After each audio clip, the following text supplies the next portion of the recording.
What's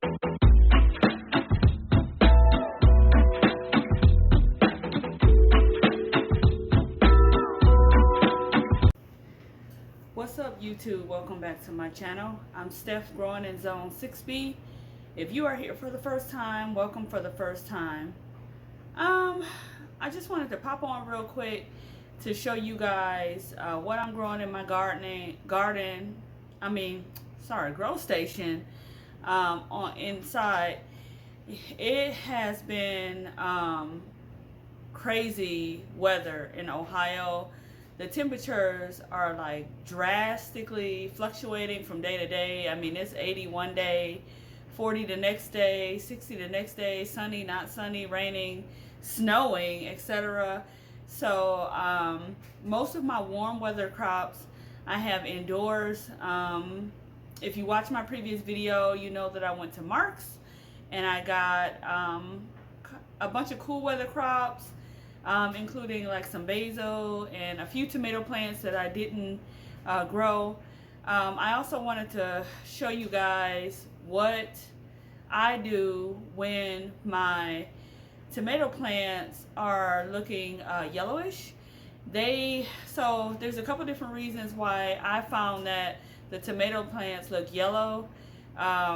Number one, they don't have enough nitrogen. So once my tomato plants get a couple of true leaves on it, they'll get their first set of leaves, which is their starter leaves.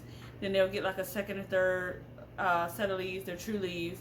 I typically will add like a very, very small dose of nitrogen fertilizer. And then if that doesn't work, I'll show you what I do. So let's go through what I'm growing first, and then I'll pull out my tomato plants, and then I'll show you guys like what it is I'm doing to like get my tomato plants back on track.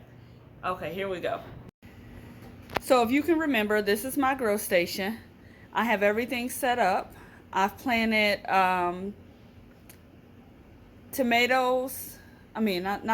cucumbers and zucchinis, sunflowers, and let's just go through it. So right here are some pansies that I'm gonna let grow so they can flower through the spring. Right here in this little bin is sunflowers. These are the sunflower mix.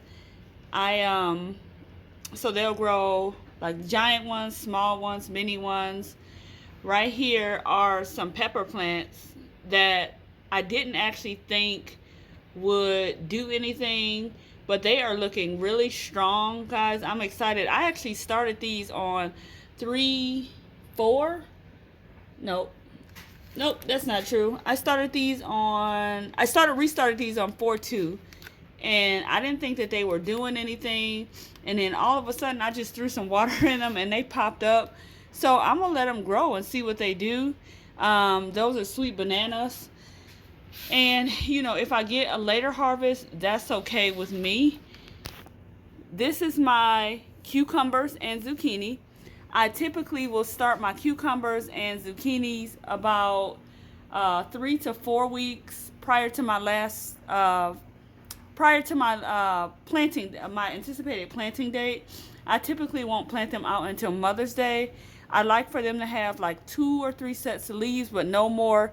If you notice though, I have like a volunteer tomato popping up there, right there in the back. And my right there in the front, that looks like a pepper plant. And I'm just gonna leave it because this year I can get all the tomatoes. I need all the tomatoes I can get. Right here are some jalapenos. Nope, I think that's Swiss chard. Yeah, that's some Swiss chard. This was supposed to be ground cherries. This looks dry today, but I have been, believe it or not, I have been consistently watering it.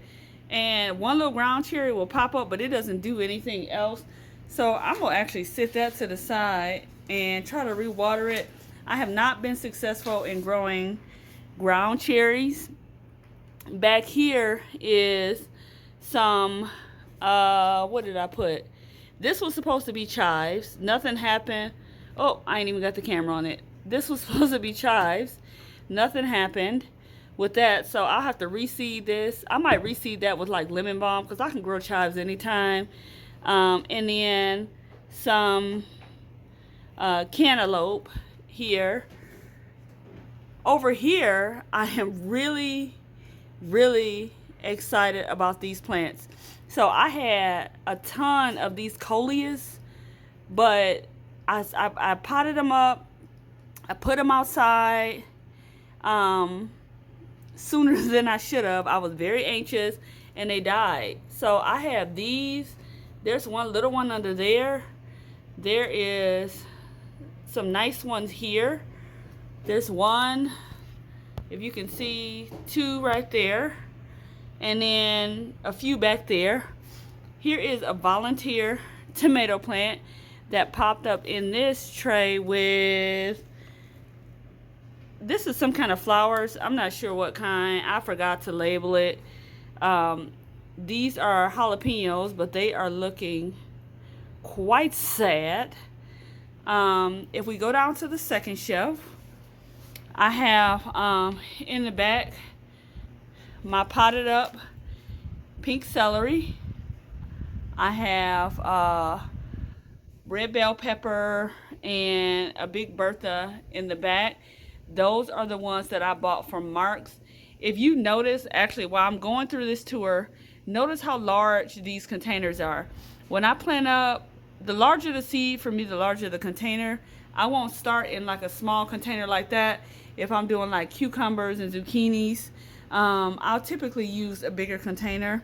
And then this here that I pulled down is my tender sweet watermelon. Started on 4-6. This is my tiger melons there. Sugar babies in the back. This is a tomato plant that I didn't think was going to make it. That's actually a beefsteak, but if you look real close, it's got some leaves popping up.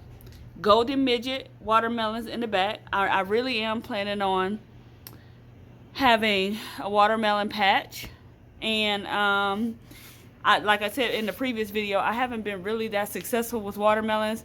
So I figure if I plant a bunch, then maybe I'll get some. That's my motto.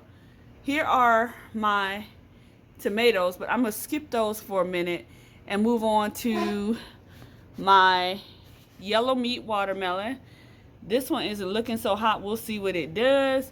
These are all dwarf sunflowers, which get maybe about 3 feet tall, and my zinnias. Now, going down to this lower shelf, these are all the plants that I bought from Mark's. I did not put them in the greenhouse because my greenhouse is not heated, and although they would survive out there, I want to give them the very best chance that I possibly can. Now, let's talk about, one other thing. Right here on the floor, I have another tomato plant. That's my hardy orange tree right here that I have in this pot that I just watered, and my tomato slips. And that's it for, what I have growing. Good variety of peppers and tomatoes. These peppers here are bell. These were at Home Depot, 6 for $6. So if you need some bell peppers, that's the place to go. So let's talk about my tomatoes and what I'm doing with them to get them back on the right track. So, like I said, typically around this time of year, my tomato plants are starting to look a little yellowish. They're not looking like amazing. So what I do is give them some extra nutrients so that they will green up again. So I'm just going to preface by saying I have given them fish emulsion. I always start with the liquid fertilizer, a very, very small dose, like half of a strength.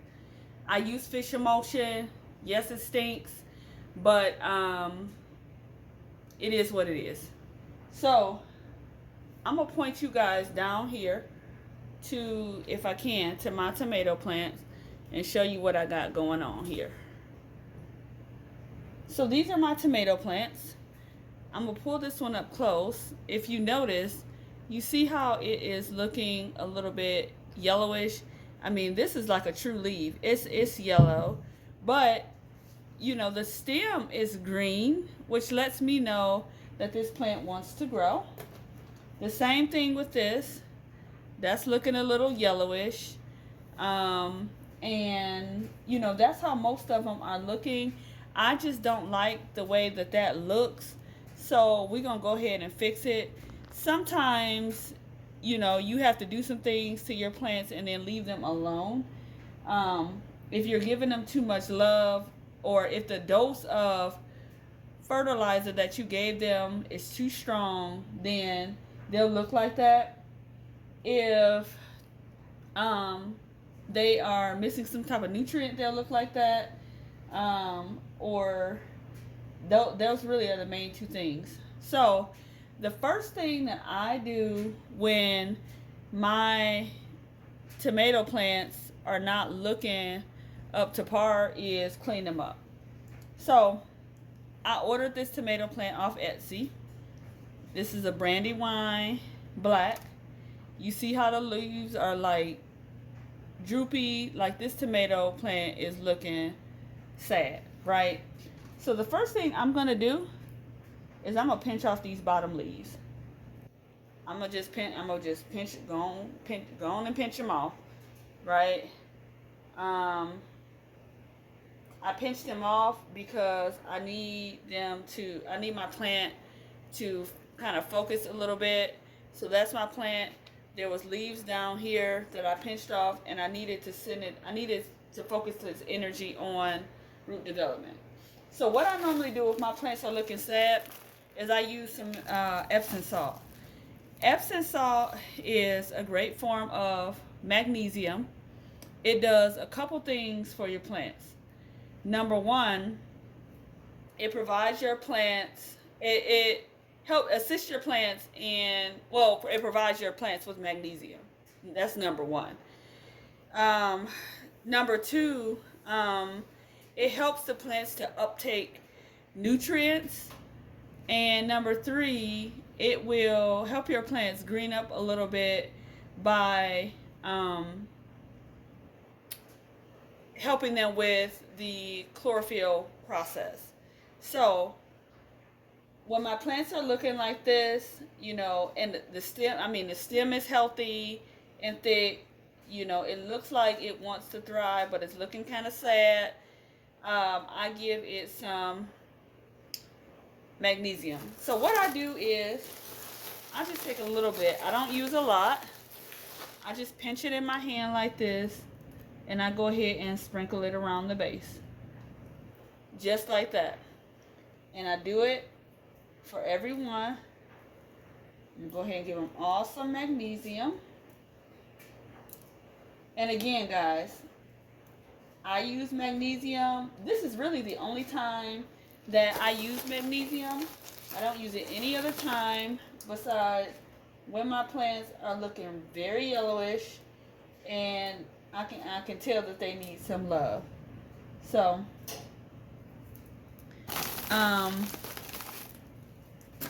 that's what I do. If you can see, I'll show you.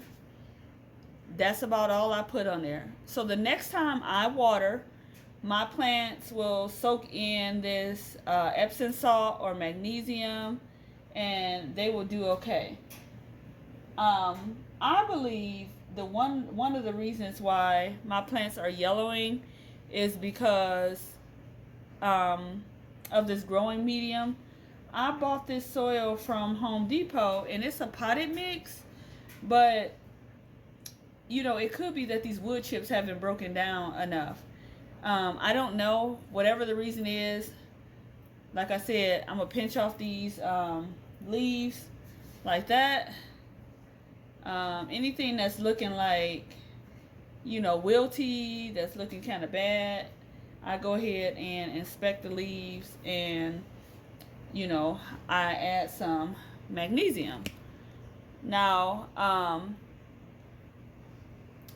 I won't water these plants again because I don't want to overlove them and overwater them, especially since they're already struggling a little bit.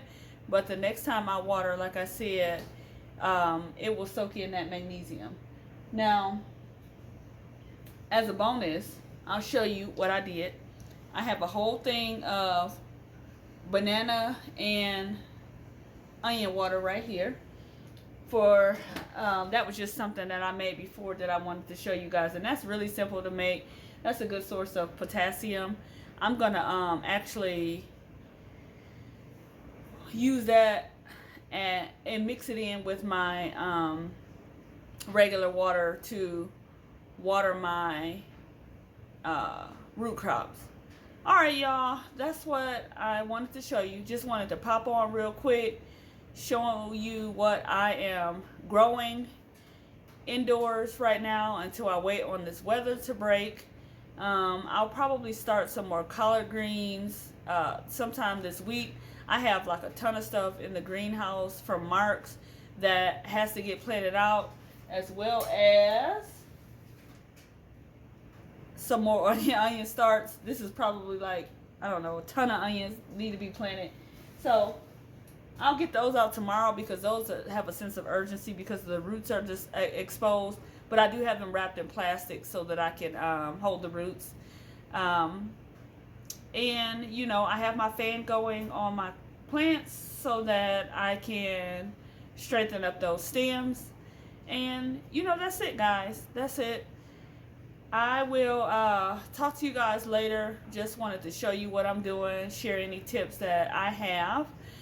If you like this video, please go ahead and like and subscribe, and I'll show you what I'm growing in my zone 6B. Alright, you guys take care, happy growing, and bye for now.